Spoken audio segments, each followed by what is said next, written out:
hi there, Internet. My name's Court, and you've got courtside seats for my review of No Man of God. Let's do it.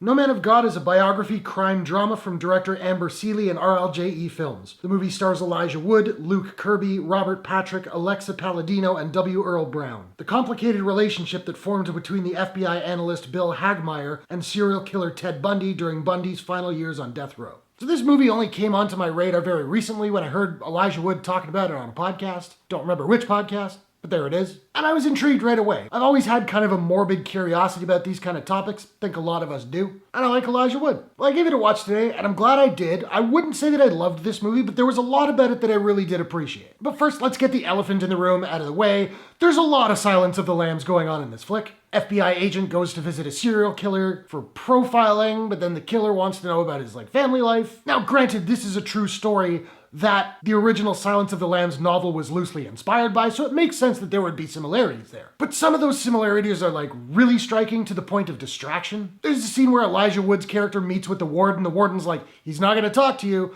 And then he says, he'll toy with you. I'm like, those are two direct line lifts. Bundy asks about the agent's childhood, and the agent tells a traumatic childhood story involving an animal that ended in silence. It's like, okay, you guys aren't even trying. Having said that though, aside from those moments, I do think that the screenplay here by Kit Lesser is actually quite strong. Now, all the performances in this movie are really solid, including Aleksa Palladino and Robert Patrick. But this really is a two-hander between Elijah Wood and Luke Kirby. Elijah Wood, of course, plays the FBI agent, Bill Hagmaier, and Kirby is Bundy. For the most part, I thought Elijah Wood was fine in the movie. He was perfectly adequate, but he's just playing the role completely straight.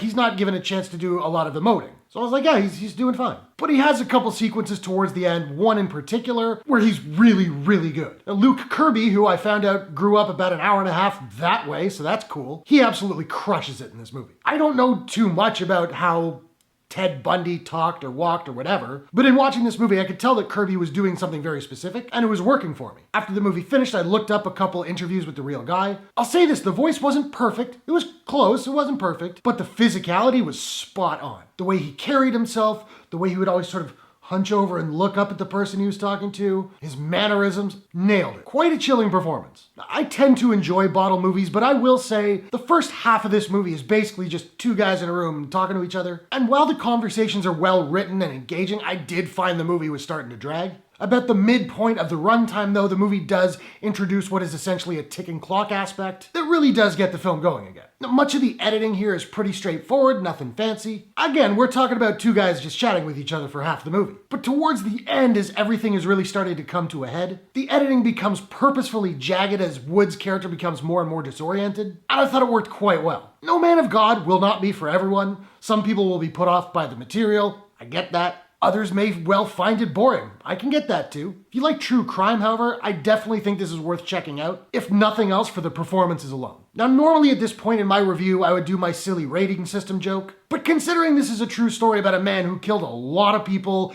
that feels really rather inappropriate right now. So I'm just gonna eschew that and just reiterate, I think this movie's worth checking out. So those are my thoughts on No Man of God. Now I want to know, have you seen the movie? What did you think about it? What's your favorite true crime film of all time? Whatever your thoughts, hit the comments below. Let's discuss. If you enjoyed this review, please smash that like button and give it a share if you really enjoyed it. Just helps the video reach a lot more people, helps the channel grow. I appreciate it very much. And hey, why not take a second, do me a favor, click subscribe and ring that bell to subscribe to my channel for more movie reviews, entertainment news, trailer reactions, all that good stuff. Hope you guys are all safe and healthy. Thanks very much for watching. I will see you all in the next one. Take care.